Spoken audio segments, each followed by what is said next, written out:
She was forced to play the piano as a joke. A girl in a wrinkled linen dress, scuffed flats, and unbrushed hair stood there before the Steinway, like someone had just pulled a janitor onto the stage of an opera house.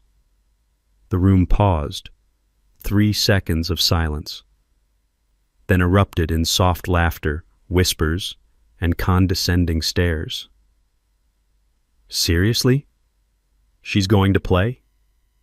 Here comes tonight's comic relief. Well, at least there's someone to blame if this night tanks. No one chose her because they believed in her. They picked her because they thought she'd be the perfect train wreck for a night with no plan. And if she failed, so much the better. But what they didn't know was that she used to be a piano genius. The auditorium of the Aurea School of Arts glowed under crystal chandeliers, its burgundy curtains framing a stage where a polished Steinway grand piano stood like a monument. The air was thick with the scent of lilies and expensive cologne, and the audience, clad in couture gowns and tailored tuxedos, their wrists heavy with diamonds and gold, buzzed with the confidence of the untouchable.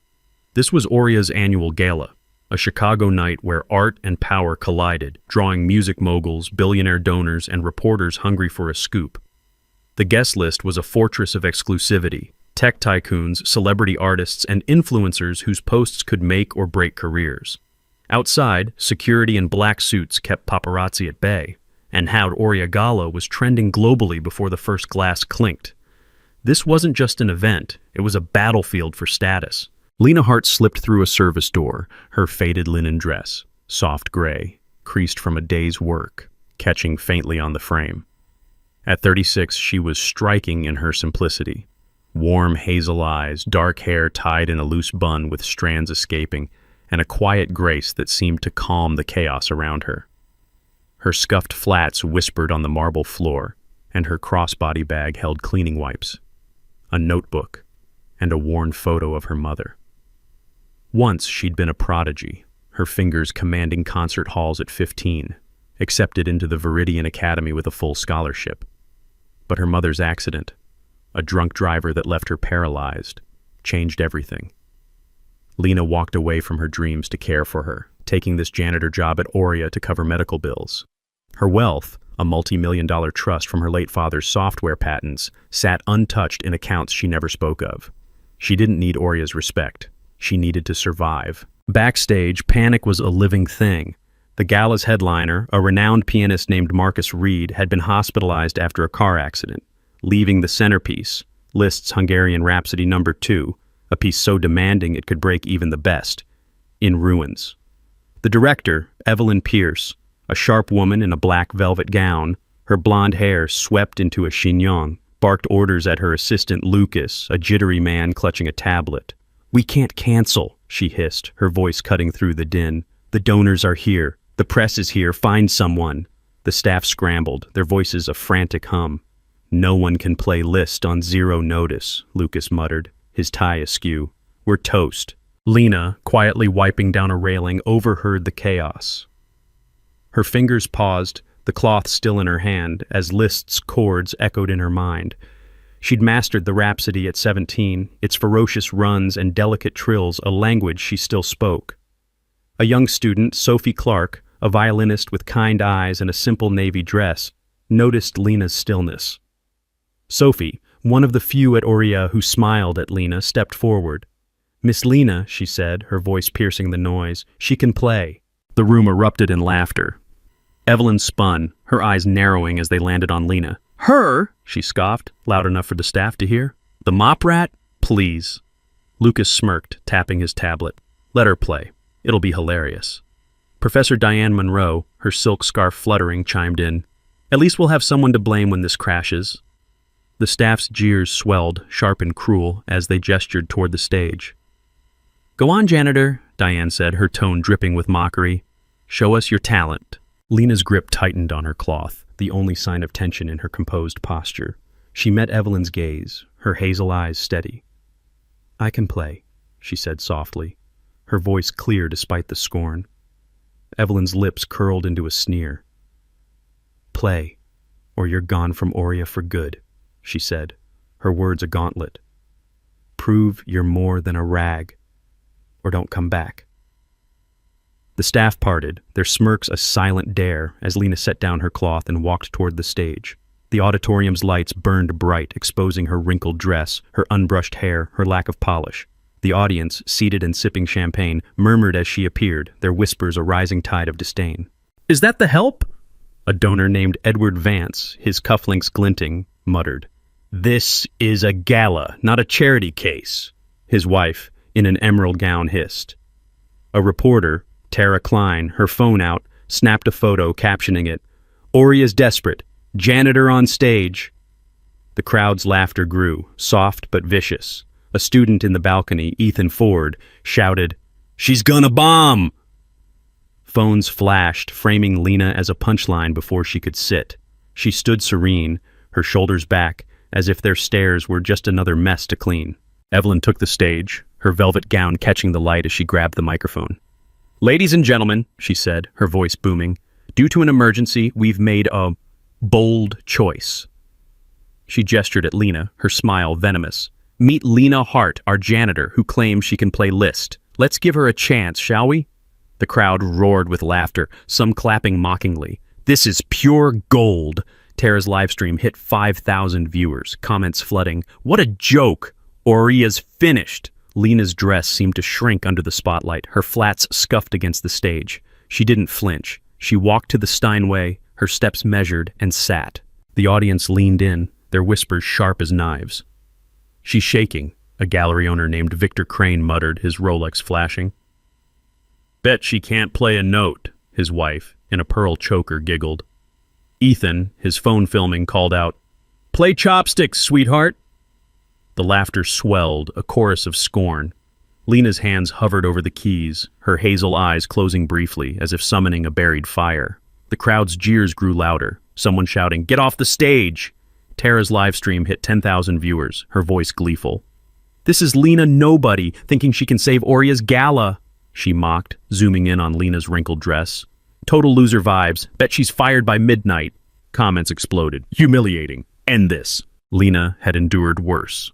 Months ago, Elias Ford, a senior with a music producer father, had snapped a photo of her scrubbing stairs, posting it with the caption, #Oria royalty. Guess who's not invited? The post went viral, students laughing as they tagged her mop rat. One afternoon, Megan Walsh, her Gucci watch gleaming, had smirked, "I bet she plays the mop," as she accidentally kicked Lena's cleaning bucket, soaking her shoes. Another time, Lena had been dusting a Steinway when Savannah Blake, a vocal instructor, stormed in, snapping, "That piano's worth more than your life. Don't touch it." Lena apologized, backing away, but Savannah's words stung like a slap. Just last week, Elias had poured water down the steps as Lena carried boxes, smirking. Oops, needed more shine. Her dress clung to her legs, her flats squelching, but she'd walked on, silent, her crossbody bag tight in her grip. Lena carried a tray of cleaning supplies through Oria's bustling cafeteria, her linen dress catching snickers from students at polished tables. Elias Ford stood on a chair holding a mop like a microphone, his voice booming, "Ladies and gentlemen, the mop rat's here to serenade us." The room exploded in laughter, forks clattering as students turned to stare. Megan Walsh, her scarlet lipstick sharp, tossed a napkin at Lena's feet, smirking, "Clean that up, maestro." Lena's hazel eyes flickered with restrained hurt, but she knelt to pick it up, her hands steady. A group of freshmen joined in, chanting, mop rat," as Elias filmed, his phone capturing every humiliating second. A professor, Dr. Helen Grant, watched from a corner. Her coffee cup paused mid-sip, but she said nothing, her silence as cutting as the jeers. Lena stood, her posture unbroken, and walked away, the chants echoing behind her. The video hit Oria's student chat groups within minutes, racking up thousands of views, each laugh a dagger in her quiet resolve. Lena approached her locker in Oria's staff room, her crossbody bag heavy with cleaning supplies. The door was defaced with black marker, "Mop Rat's Throne" scrawled in jagged letters, a crude drawing of a mop dripping water. Inside, her spare dress was soaked, reeking of bleach, her notebook torn to shreds. A note taped to the mirror read, "Stay in your lane, janitor." Laughter echoed from the hallway. Elias and Megan, their voices unmistakable, high-fiving as they walked away. Lena's fingers trembled as she touched the ruined pages, her mother's photo miraculously untouched, staring back from the mess. A co-worker, Jane, glanced over but quickly looked away, unwilling to get involved. Lena's jaw tightened, her hazel eyes burning with unspoken defiance as she salvaged what she could. She didn't report it. Oria's staff would call it pranks, not vandalism. Instead, she changed into her damp dress and returned to work, the bleach scent clinging to her, each step a silent vow to endure. Once, in a quiet practice room, Lena had seen a donor's daughter, a shy girl named Lily, struggling with Beethoven. "Keep your wrists loose," Lena had said softly, demonstrating with her hands. The girl's playing improved instantly, her smile bright. But Professor Monroe had burst in, furious. "What are you doing with my student? Who do you think you are?" Lena's heart raced as she stepped back. "I was just—" "Silence," Monroe cut her off. "Stay out of practice rooms, or you're done." Lena didn't argue. But the memory burned, a quiet vow forming. One day, they'd hear her. During a rehearsal break, Lena was sweeping the auditorium's aisles when Megan and a group of students cornered her. "Hey, mop rat, let's see your skills," Megan taunted, shoving a toy keyboard from a props closet into Lena's arms. The group laughed as Elias set up a phone tripod, streaming to his followers. "Play something, janitor," he jeered, tossing a coin at her feet. "Earn your tip." The tiny keys clinked discordantly as Lena's fingers brushed them, her face calm but her eyes sharp with suppressed pain. Savannah Blake, passing by, joined in, her voice icy. "Don't waste our time. She's no artist." Students chanted, "Play, play," as the live stream's comments piled up. "What a loser." "Kick her out."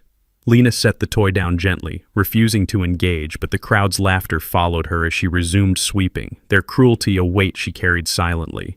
The video spread across Oria's social channels, branding her a laughingstock. Now on this stage, those moments fueled her. Lena's fingers touched the keys. Hungarian Rhapsody. Number 2 exploded from the Steinway, not as music, but as vengeance. The opening chords crashed through the auditorium, fierce and unyielding, each note a blade carving through the laughter. Lena's hands moved with impossible precision, weaving through the pieces' ferocious runs, her fingers dancing across the keys like a storm breaking free. The melody surged, now delicate, now savage, a torrent of pain and brilliance that silenced the crowd in seconds. Her wrinkled dress faded, her scuffed flats irrelevant. There was only the music, her music, roaring through the hall like a woman turned into a punchline finally speaking. The audience froze, mouths open, phones lowering. Evelyn's velvet gown seemed to dim, her microphone forgotten in her hand. Tara's livestream hit 20,000 viewers, but her commentary stopped, her phone shaking as she stared. Victor Crane's Rolex stopped flashing. His wife's pearls seemed dull. Ethan's laughter died, his phone frozen mid-record. Reporters in the back, pens poised for snark, let them fall, their notebooks blank. Sophie, in the wings, clutched her violin, tears in her eyes, whispering, "I knew it."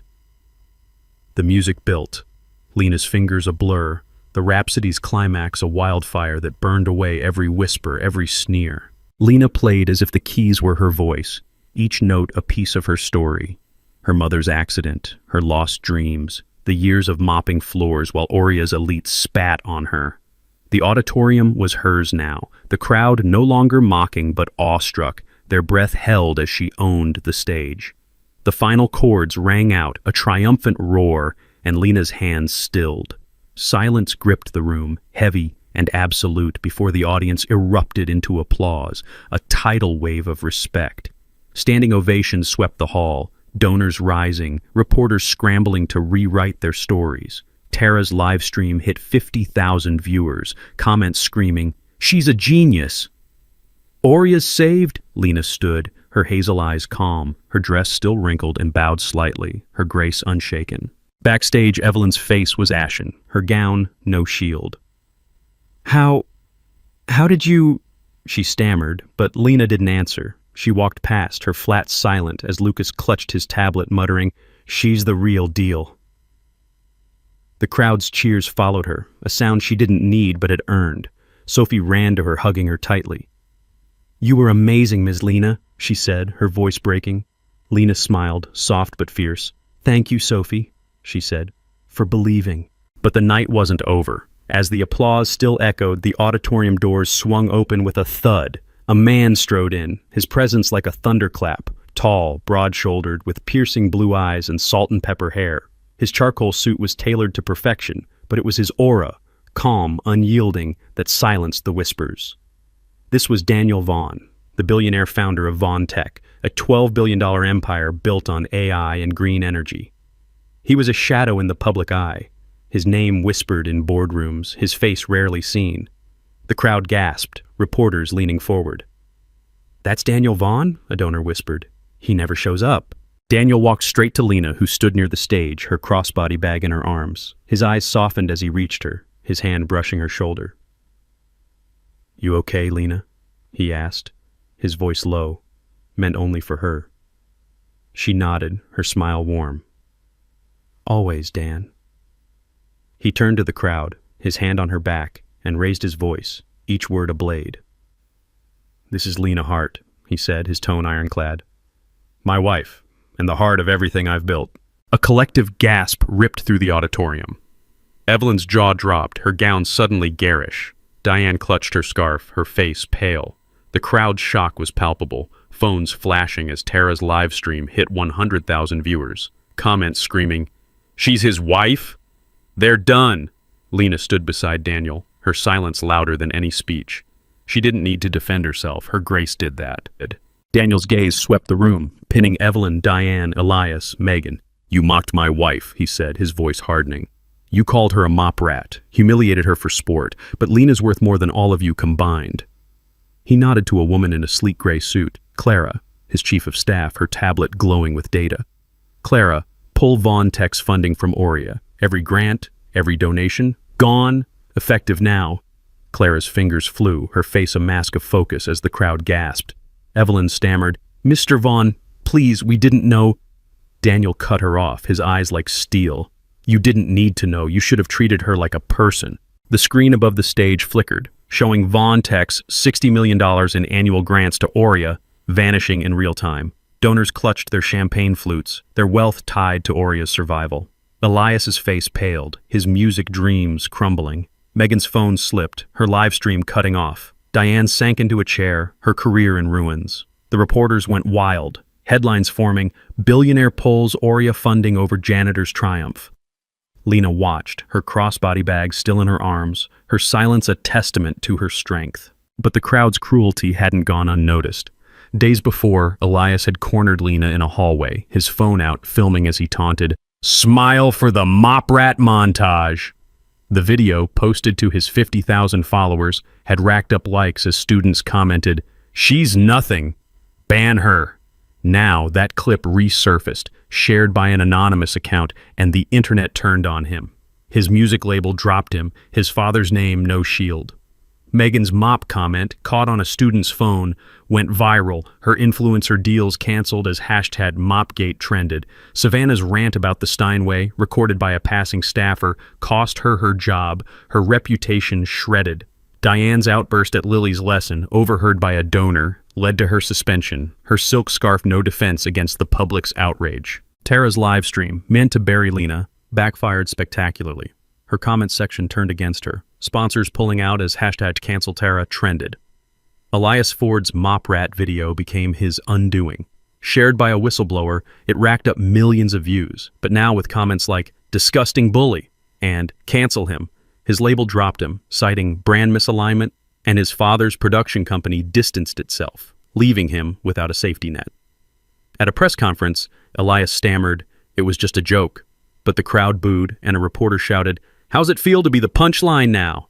His social media accounts were suspended, his followers plummeting from 50,000 to a few hundred. Aurea expelled him, his music dreams shattered. As Lena's Heart Music Academy opened its doors, a new segment juxtaposed her teaching kids with Elias's tearful apology video, which flopped with 12 likes. The world cheered as Lena's star rose, while Elias faded into obscurity, his cruelty his own ruin. Her career as a reporter tanked, her name synonymous with cruelty. The gala's donors, shamed by their silence, pledged millions to arts programs in Lena's name, but she redirected the funds to a new vision. Lena founded the Heart Music Academy, a free school for underprivileged kids where talent mattered more than designer labels. Oria's board, desperate to salvage their reputation, issued a public apology. But it was too late. Donors withdrew $100 million in pledges, and the school's ranking plummeted. Evelyn Pierce was fired, her name blacklisted in the arts world, her velvet gown a relic of her arrogance. At the Heart Music Academy's opening, Lena stood in a simple dress, cutting the ribbon as cameras flashed. Kids from Chicago's poorest neighborhoods poured in, their eyes wide at the free pianos and Lena's warm smile. A viral video showed her teaching a boy with shaky hands, her voice gentle. "You're already music." The clip hit 30 million views, with comments like, "Lena's changing lives." Oria's gala became a footnote, while Lena's academy became a global symbol of art for all. The world celebrated her, not just for her talent, but for her heart. She taught there herself, her hands guiding young fingers on the keys, her hazel eyes warm with purpose. Her mother, now in a state-of-the-art care facility funded by Lena's trust, watched her daughter's performances on a tablet, tears in her eyes. Lena's wealth, once hidden, now built futures, but she never changed. Still in simple dresses, still humble, still strong. The gala's aftermath was a global firestorm. Lena's performance hit 20 million views in days, orchestras and labels begging for her. Carnegie Hall, the Paris Philharmonic, a residency in Tokyo. As Lena's performance clip spread, the internet exploded, her Rhapsody hitting 25 million views in 48 hours. Music legends took notice. Lang Lang tweeted, "Lena Hart is a force," while Yo-Yo Ma called her a hidden gem. Carnegie Hall offered a solo recital, the Berlin Philharmonic begged for a guest spot, and Sony Music sent a contract with a 7-figure advance. Backstage, as Lena packed her crossbody bag, a young fan, a girl in a simple dress, slipped past security to hand her a drawing of a piano with "Thank you, Ms. Lena," scrawled in crayon. Lena knelt, her hazel eyes warm, and hugged her, whispering, "Keep playing." The moment was caught on camera, going viral as Steinway Queen trended. Reporters swarmed, but Lena slipped away with Daniel, her quiet smile a beacon of triumph.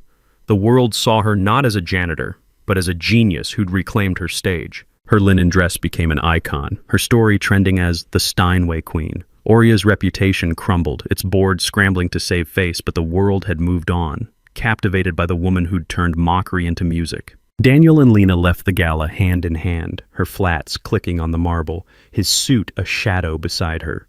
The crowd parted, their earlier scorn replaced by awe.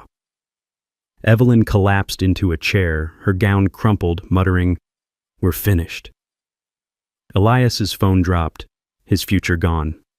The SUVs waited outside, their engines purring. Lena and Daniel stepped into the lead vehicle, the doors closing with a soft thud. The convoy pulled away, leaving Oria in chaos. Lena didn't watch the fallout. She was in their quiet lakeside home, her dress swapped for a sweater, teaching a young student on a modest upright piano. Daniel set the table, their laughter soft, their bond unbreakable. She'd walked into judgment and walked out stronger, not because she'd fought, but because she'd played. The world would remember that night. Not for the scandal or the wealth, but for the woman who'd faced a crowd and shown them what genius sounds like. Lena Hart didn't need their applause. She was the melody. If this story moved you, don't forget to like, share, comment, and subscribe for more.